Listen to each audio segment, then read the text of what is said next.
અમદાવાદના માંડલમાં ટ્રસ્ટની હોસ્પિટલની મોટી ભૂલ સામે આવી। જી હા, અહીંયા 17 દર્દીઓના મોતિયાના ઓપરેશન કરાવ્યા બાદ દર્દીઓને રોશની ગુમાવી હોવાનું સામે આવ્યું। જિલ્લાના વિરમગામમાં આંખની હોસ્પિટલમાં મોતિયાના ઓપરેશન બાદ 17 દર્દીઓએ 2 દિવસ બાદ આંખમાં દેખાતું બંધ થઈ ગયું છે। આ દર્દીઓમાંથી 5 લોકોને અમદાવાદમાં ખસેડાયા છે। અન્ય દર્દીઓને સુરેન્દ્રનગર, પાટણ અને અમદાવાદમાં સારવાર માટે ખસેડવામાં આવ્યા છે। આ અંધાપા કાંડના કારણે આરોગ્ય વિભાગ પણ દોડતું થઈ ગયું છે। હાલ તમામ દર્દીઓને એક જ માંગ છે કે ગમે તે કરો, અમારી આંખો સાજી કરી દો। આ બનાવને લઈને સરકાર દ્વારા એક્સપર્ટ ડોક્ટરની ટીમની નિમણૂક કરાઈ છે। આપણે જણાવી દઈએ કે તમામ દર્દીઓના 10 જાન્યુઆરીએ મોતિયાના ઓપરેશન કરવામાં આવ્યા હતા, જે બાદ આ તકલીફ સામે આવી હતી। ત્યારે હવે જ્યાં સુધી અન્ય સૂચના ન મળે ત્યાં સુધી ઓપરેશન ન કરવા માટેની સૂચના આપી દેવામાં આવી છે। પક્ષપલટુને ભાજપ સાથે જોડવાનું અભિયાન તેજ બન્યું છે। 26 લોકસભા બેઠક માટે વરિષ્ઠ નેતાઓને જવાબદારીઓ સોંપવામાં આવી છે। લોકસભા 2024ને ધ્યાનમાં રાખીને ભારતીય જનતા પાર્ટી દ્વારા શતરંજ ગોઠવવામાં આવી રહી છે। તેના ભાગરૂપે 26 બેઠકોને 3 જૂથમાં વહેંચી દેવામાં આવી છે। આ માટે 8 નેતાઓને જવાબદારી સોંપાઈ ચૂકી છે। ભાજપ દ્વારા ગુજરાતમાં લોકસભાની 26માંથી 26 બેઠક જીતવા માટે રણનીતિ બનાવવાની શરૂઆત કરી છે। 6 બેઠકોને 3-3ના ક્લસ્ટર જૂથ બનાવાયા છે, જેમાં 26 લોકસભા બેઠક માટે અલગ અલગ બેઠક પર અલગ અલગ વરિષ્ઠ પદાધિકારીઓને જવાબદારી નક્કી કરવામાં આવી છે। પૂર્વ મંત્રી પ્રદીપસિંહ જાડેજા, ભૂપેન્દ્રસિંહ ચુડાસમા, નરહરી અમીન, આરસી ફળદુ, કેસી પટેલ, બાબુભાઈ જેબલિયાને જવાબદારી સોંપવામાં આવી છે। આ ઉપરાંત બૂથ કાર્યકરોને રામ મંદિરના દર્શન કરવા માંગતા લોકોને મદદ કરવા અને સંપર્ક કરવા કહેવામાં આવ્યું છે। ચૂંટણી આવે ને જે તે રાજકીય પાર્ટીઓમાં ભરતી અને ઓટની પ્રક્રિયા શરૂ થઈ જાય છે। તેવામાં ભાજપમાં ભરતી અને કોંગ્રેસમાં ઓટ આવતી હોય તેવું લાગી રહ્યું છે। લોકસભાની ચૂંટણી પહેલા જ કોંગ્રેસ અને આપ પાર્ટીને ભારતીય જનતા પાર્ટીએ ઝટકો આપ્યો હોય તેવું લાગી રહ્યું છે। જિલ્લા પંચાયતના વિરોધ પક્ષના પૂર્વ નેતા અર્જુનભાઈ ખાટડિયા ભાજપમાં જોડાયા છે। અર્જુનભાઈ ખાટડિયા સહિત મોટી સંખ્યામાં કોંગ્રેસના કાર્યકરોએ કેસરિયા કર્યા છે। ખાટડિયાની સાથે રાજકોટ જિલ્લા પંચાયતના કોંગ્રેસના 4 સદસ્યો ભાજપમાં જોડાયા છે, જેમાં શારદા ધડુક, ગીતાબેન સોમાણી, ગીતાબેન ચાવડા, મીરા ભાદોડિયા એ પક્ષ પલટો કર્યો છે। તેમજ લોધિકા, ઉપલેટા, વિછિયા, ધોરાજીના 25 જેટલા તાલુકા પંચાયતના સભ્યો ભાજપમાં જોડાયા છે। બીજી તરફ રાજકોટના 15 સરપંચ અને 15 સહકારી મંડળીના પ્રમુખો પણ ભાજપમાં જોડાયા છે। આ ઉપરાંત કોંગ્રેસના 3 મોટા નેતાઓ પણ પાર્ટીનો સાથ છોડીને કેસરીઓ ધારણ કરે તેવા સંજોગો અત્યારે ઊભા થયેલા જોવા મળી રહ્યા છે। લોકસભાની ચૂંટણીને ગણતરીના મહિના જ બાકી છે ત્યારે ગુજરાત કોંગ્રેસે ઉમેદવારોની પસંદગી માટે નવતર પ્રયોગ હાથ ધર્યો છે। કોંગ્રેસે લોકસભા ઉમેદવારની પસંદગી માટે નવતર પ્રયોગ હાથ ધર્યો છે। કોંગ્રેસ દ્વારા જિલ્લા સંગઠનમાં સભ્યો પાસેથી લોકસભા બેઠકથી 3 નામ મંગાવવામાં આવ્યા છે। સંગઠનની બેઠકમાં ઉપસ્થિત રહેલા સભ્યોએ 3 નામોની પેનલ આપી હતી। બેલેટ બોક્સમાં સભ્યોએ તેમને લગતા સક્ષમ ઉમેદવારોના નામ ચિઠ્ઠીમાં લખીને આપ્યા હતા। સંગઠનના હોદ્દેદારોએ આપેલા નામની ગુપ્તતા જળવાય તે માટે માત્ર પ્રમુખ અને પ્રભારી જ આ બોક્સ ખોલશે તેવો નિર્ણય કર્યો છે। જિલ્લા સંગઠનમાંથી યોગ્ય નામ આવે તે માટે ગુપ્ત નામો મંગાવવામાં આવ્યા છે। લોકસભા ઉમેદવારની પસંદગીમાં સભ્યોએ સૂચવેલા નામો જાણી લેવામાં આવશે। એટલે એવું કહી શકાય કે લોકસભાની ચૂંટણીમાં ઉમેદવારોની પસંદગી બહુમતીથી થશે અને તેના કારણે સંગઠનમાં પણ બદલાવ આવશે। બીજેપીમાં આંતરિક જૂથવાદ સામે આવ્યો છે। રાજકોટ જિલ્લા સહકારી સંઘની ચૂંટણીમાં જેના નામે ભાજપ પ્રદેશે મેન્ડેટ આપ્યું તેના બદલે બીજાએ ફોર્મ ભરતા વિવાદ સર્જાયો છે। રાજકોટ જિલ્લાના સહકારી સંઘની ચૂંટણી જાહેર કરવામાં આવી છે, જેમાં સંઘની 17 બેઠક માટે ચૂંટણી પ્રક્રિયા હાથ ધરવામાં આવશે। જિલ્લા સંઘ સાથે સંયોજિત દરેક તાલુકા મંડળીઓનું તાલુકા દીઠ 1 પ્રતિનિધિ મળી કુલ 15 બેઠક તેમજ જિલ્લા કક્ષાએ સંઘ સાથે સંયોજિત થયેલી મંડળીઓના 2 પ્રતિનિધિ મળીને કુલ 17 બેઠક માટે ચૂંટણી યોજાવનાર છે। પ્રદેશ પ્રમુખ ભાજપ દ્વારા પણ હવે સહકારી ક્ષેત્રે પણ મેન્ડેટ આપીને નામો જાહેર કરવામાં આવે છે। તો આ બધાની વચ્ચે 16 બેઠકો બિનહરીફ થવા પામી છે। આ સાથે 26 જાન્યુઆરીએ ચૂંટણી પ્રક્રિયા હાથ ધરવામાં આવશે। જામનગરમાં ચૂંટણી નજીક આવી ગઈ છે। જી હા, લોકસભાની ચૂંટણીના પ્રચારના શ્રી ગણેશ કરવામાં આવ્યા છે। આગામી લોકસભાની ચૂંટણીને લઈને જામનગર શહેર ભાજપ અધ્યક્ષ દ્વારા ચૂંટણીની તૈયારીના શ્રી ગણેશ કરવામાં આવ્યા છે। શહેરના પ્રદર્શન ગ્રાઉન્ડ પાસે શહેર ભાજપ અધ્યક્ષ દ્વારા કમળનું પેઇન્ટિંગ કરીને લોકસભાની ચૂંટણીની તૈયારીની શરૂઆત કરવામાં આવી છે। આ કાર્યક્રમમાં શહેરના બંને ધારાસભ્યો રીવાબા જાડેજા અને દિવ્યેશ અકબરી દ્વારા ભીંતચિત્રો દોરવામાં આવ્યા છે। તો કાર્યક્રમમાં શહેરના mayor, deputy mayor, standing committee chairman, ભાજપના નગરસેવકો અને કાર્યકરો ઉપસ્થિત રહ્યા હતા। આ કાર્યક્રમ સમયે ફિર એક બાર મોદી સરકાર અબ की बार 400 के पार એવા નારા લગાવ્યા હતા। આ સાથે જ ભારતીય જનતા પાર્ટીની સરકાર બનશે અને લોકોનો સહકાર મળશે તેવો આશાવાદ નેતાઓએ વ્યક્ત કર્યો છે। ગાદોઈ ટોલ નાકાનો વિવાદ ધીરે ધીરે વધુ ને વધુ વકરી રહ્યો છે। ટોલ નાકા નજીકથી બાયપાસ કરતા વાહનો બંધ કરવા એક શખ્સે 6 લાખ માંગીની ઓડિયો ક્લિપ વાયરલ થઈ છે। જૂનાગઢના વંથલી નજીક આવેલા ગાદોઈ ટોલ નાકું ફરી એકવાર ચર્ચામાં આવ્યું છે। થોડા સમય પહેલા ટોલ નાકા નજીક ગાદોઈ ગામના રસ્તે વાહનો ડાયવર્ટ કરવા મામલે ગ્રામજનો અને ટોલ નાકાના કર્મચારીઓ વચ્ચે સામસામી ફરિયાદ નોંધાઈ હતી। હવે ગામના એક શખ્સે ગામમાંથી ચાલતા વાહનો બંધ કરવા બદલ ટોલ નાકાના સુપરવાઇઝર પાસે 6 લાખ રૂપિયાની માંગણી કરવાની ફરિયાદ નોંધાઈ છે। કોન્ટ્રાક્ટર અને આરોપી વચ્ચેની એક ઓડિયો ક્લિપ પણ વાયરલ થઈ રહી છે, જેમાં NHAI એટલે કે નેશનલ હાઈવે ઓથોરિટીને આર્થિક નુકસાન અટકાવવા માટે રૂપિયા 6 લાખની માંગણી કરવામાં આવી હોવાનું સાંભળવા મળી રહ્યું છે। હાલ પોલીસે પૈસા માંગનાર શખ્સની ધરપકડ કરી અને વધુ તપાસ હાથ ધરી છે। આપને જણાવી દઈએ કે વંથલી નજીક નકલી ટોલ નાકો હોવાની એક ઓડિયો ક્લિપ વાયરલ થઈ હતી। ત્યારબાદ હવે તપાસના ધમધમાટમાં નવા ઘટસ્ફોટ થઈ રહ્યા છે। હાલ રાજ્યમાં મિશ્ર ઋતુનો અનુભવ થઈ રહ્યો છે। અચાનક ઠંડીમાં વધારો ઘટાડો જોવા મળી રહ્યો છે, તો બીજી બાજુ માવઠાનો માર પણ સતત વર્તાઈ રહ્યો છે।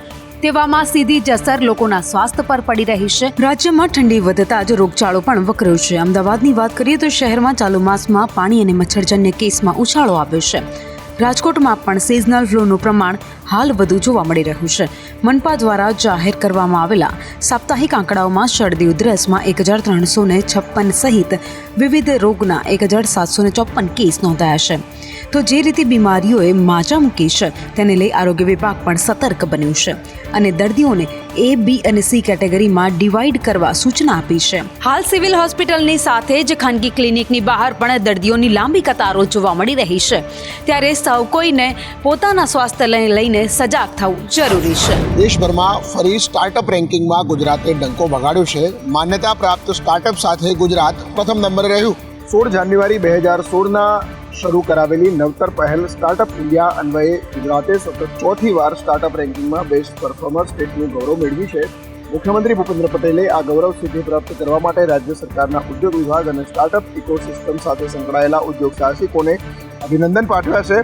આપને જણાવી દઈએ કે કેન્દ્ર સરકારના department four promotion of industries and internal trade એટલે કે DAPIIT દ્વારા વર્ષ 2018માં રાજ્યો માટે સ્ટાર્ટઅપ રેન્કિંગ ફ્રેમવર્ક શરૂ કરવામાં આવ્યું હતું। આ મૂલ્યાંકનના જાહેર થયેલા પરિણામો મુજબ સતત ચોથી વાર ગુજરાતે સ્ટાર્ટઅપમાં પ્રથમ રેન્કિંગ પ્રાપ્ત કર્યું છે। સિનિયર અધિકારીઓએ દિલ્હીમાં કાર્યક્રમમાં એવોર્ડ સ્વીકાર કર્યો। શ્રી કૃષ્ણ જન્મભૂમિ વિવાદમાં હિન્દુ પક્ષને ઝટકો લાગ્યો છે। સુપ્રીમ કોર્ટે ઈદગાહ મસ્જિદના સર્વે પર રોક લગાવી દીધી છે। સુપ્રીમ કોર્ટે મથુરામાં શ્રી કૃષ્ણ જન્મભૂમિ શાહી ઈદગાહ પરિસરનો સર્વે કરવાના અલ્હાબાદ હાઈકોર્ટના આદેશ પર સ્ટે મૂકી દીધો છે। મંગળવારે સુનાવણી દરમિયાન સુપ્રીમ કોર્ટે કહ્યું કે હિન્દુ પક્ષની માંગ હજુ સ્પષ્ટ નથી, તેથી હાઈકોર્ટે કમિશનરના સર્વે પર બીજો આદેશ મળે નહીં ત્યાં સુધી સર્વે મોકૂફ રાખવામાં આવ્યો છે। આ સાથે હિન્દુ પક્ષને પણ નોટિસ પાઠવવામાં આવી છે। આ કેસની આગામી સુનાવણી 23 જાન્યુઆરીએ થશે। આ સાથે સુપ્રીમ કોર્ટે કહ્યું કે કોમ્પ્લેક્સના સર્વે સંબંધિત મામલા સિવાય શ્રી કૃષ્ણ જન્મભૂમિ શાહી ઈદગાહ સંબંધિત અન્ય તમામ કેસની સુનાવણી અલ્હાબાદ હાઈકોર્ટમાં ચાલુ રહેશે। આ તરફ સુપ્રીમ કોર્ટે જ્ઞાન વાપીમાં સીલ કરાયેલા વજૂખાનામાં સફાઈ માટે મંજૂરી આપી દીધી છે। આ સફાઈ પ્રક્રિયા જિલ્લા મેજિસ્ટ્રેટની દેખરેખ હેઠળ થશે। વડાપ્રધાન નરેન્દ્ર મોદી આજે આંધ્રપ્રદેશના લેપાક્ષી પહોંચ્યા હતા। અહીં તેમણે 486 વર્ષ જૂના વીરભદ્ર મંદિરમાં પૂજા કરી હતી અને રંગનાથ રામાયણના છંદ સાંભળ્યા હતા। વડાપ્રધાન નરેન્દ્ર મોદી આંધ્રપ્રદેશ કેરળના 2 દિવસીય પ્રવાસે છે, ત્યારે આજે તેઓ લેપાક્ષી પહોંચ્યા હતા। અહીં તેઓએ 486 વર્ષ જૂના વીરભદ્ર મંદિરમાં પૂજા કરી હતી। તે પછી તેણે તેલુગુ ભાષામાં રંગનાથ રામાયણના શ્લોકો પણ સાંભળ્યા। પૌરાણિક રીતે એવું કહેવાય છે કે લેપાક્ષી મંદિર એ સ્થાન છે જ્યાં જટાયુ ઘાયલ થયા પછી પડ્યા હતા। રાવણ માતા સીતાનું અપહરણ કરીને લઈ જઈ રહ્યો હતો ત્યારે જટાયુએ રાવણનો રસ્તો રોકવાનો પ્રયાસ કર્યો હતો। ત્યારે રાવણે તેના પર હુમલો કર્યો હતો, પરંતુ મરતા પહેલા જટાયુએ ભગવાન રામને કહ્યું કે માતા સીતાને રાવણ દક્ષિણ તરફ લઈ ગયા છે। આ સાંભળ્યા બાદ રામે તેમને મુક્તિ આપી હતી। આપને જણાવી દઈએ કે આ મંદિર હેંગિંગ પિલર ટેમ્પલ તરીકે પણ ઓળખવામાં આવે છે, કારણ કે અહીંના 70 સ્તંભોમાંથી એક સ્તંભ જમીન સાથે જોડાયેલો નથી। તે રહસ્યમય રીતે હવામાં લટકી રહ્યો છે। જગતના નાથના આંગણે રૂડો અવસર આવ્યો છે। જી હા, જગન્નાથપુરીમાં ભક્તોની સુવિધા માટે કોરિડોરનું નિર્માણ કરવામાં આવ્યું છે। અહીં બહેન સુભદ્રાજી અને મોટા ભાઈ બલભદ્રજી સાથે બિરાજતા જગતના નાથના દર્શને રોજ હજારોની સંખ્યામાં દર્શનાર્થીઓ આવે છે. એવામાં રથયાત્રાના આયોજનમાં સુગમતા માટે નવું રેસ્ટ રૂમ, પીવાના પાણીની સુવિધા, 2 information cum donation kiosk, 3 mini cloak room, police kiosk, open air auditorium સહિતની સુવિધાઓ અને લીલોતરી સાથેના કોરિડોરનું નિર્માણ કરાયું છે. 800 કરોડ રૂપિયાના ખર્ચે નિર્માણ પામેલા કોરિડોરમાં 445 દુકાનો, 30 લોજ તથા 19 મઠના ઓછા વત્તા ભાગનો સમાવેશ થાય છે. આપને જણાવી દઈએ કે આવતીકાલે આ હેરિટેજ કોરિડોરનું ઉદ્ઘાટન કરવામાં આવશે, જેમાં મહારાજા દિવ્યસિંહ દેવ અને સીએમના હસ્તે તેને ભક્તો માટે ખુલ્લો મૂકવામાં આવશે. વડોદરામાં બનેલી અગરબત્તી અયોધ્યા નગરીને સુગંધિત રાખશે તો અન્ય ગુજરાતી મિત્રો પણ ભંડારો કરીને રામલલાનો પ્રસાદ સૌ ભક્તોને ખવડાવશે. ભગવાન રામનો જય જયકાર વચ્ચે 108 ફૂટ લાંબી અગરબત્તીને અયોધ્યાના આંતરરાજ્ય બસ સ્ટેન્ડ નજીક પ્રગટાવવામાં આવી છે. આ પ્રસંગે રામ જન્મભૂમિ તીર્થ ક્ષેત્રના પ્રમુખ મહંત નૃત્ય ગોપાલદાસજી પણ ઉપસ્થિત રહ્યા હતા. તો અગરબત્તી અયોધ્યામાં ભગવાન રામના દર્શન માટે પહોંચેલા ભાવિકો માટે ભારે આકર્ષણનું કેન્દ્ર પણ બની છે. ઉલ્લેખનીય છે કે 108 ફૂટ લાંબી અગરબત્તીને 1 જાન્યુઆરીએ વિશેષ રીતે શણગારેલી ટ્રકમાં રવાના કરવામાં આવી હતી. પર્યાવરણને ધ્યાનમાં રાખીને બનાવેલી અગરબત્તી 1.5 મહિના કરતાં વધારે સમય સુધી પ્રજ્વલિત રહેશે અને અયોધ્યા નગરીને ખુશ્બુ પ્રસારિત કરતી રહેશે. વડોદરામાં બનેલી 108 ફૂટ લાંબી અગરબત્તીએ અયોધ્યા નગરીને સુગંધમય બનાવી દીધી છે. આજે પ્રજ્વલિત થયેલી આ અગરબત્તી 1.5 મહિના સુધી અયોધ્યા નગરીને સુગંધિત રાખશે. 22મી જાન્યુઆરીએ અયોધ્યામાં પ્રાણ પ્રતિષ્ઠા થવાની છે. તેના પર દેશની સૌ કોઈની મીટ મંડાયેલી છે, પરંતુ શરૂઆતથી જ આને વિરોધ પક્ષ ભાજપનો રાજકીય કાર્યક્રમ ગણાવી રહ્યો છે. 22 तारीख का फंक्शन जो है ये राजनीतिक फंक्शन बन गया है. हिंदू धर्म के जो हमारे लीडर्स हैं, जो अथॉरिटीज हैं, उन्होंने कहा है कि वो नहीं जा पाएंगे क्योंकि ये राजनीतिक फंक्शन बन गया है. आरएसएस ने, बीजेपी ने 22 तारीख को एक चुनावी flavour, election flavour, political flavour दे दिया है. इसीलिए कांग्रेस प्रेसिडेंट ने इनकार किया वहां जाने. जहां तक धर्म की बात है, हम सब धर्मों के साथ ये कहना चाहते हैं कि जो भी जाना चाहता है जा सकता है, कांग्रेस पार्टी से जा सकता है, but we can not be party to a political function. वो भी सोचे. उनके गुरु सैम पिट्रोडा ने भी कुछ ऐसे टिप्पणी किया था 5-6-7 दिन पहले. वो जो भी सोचे वो सोचे.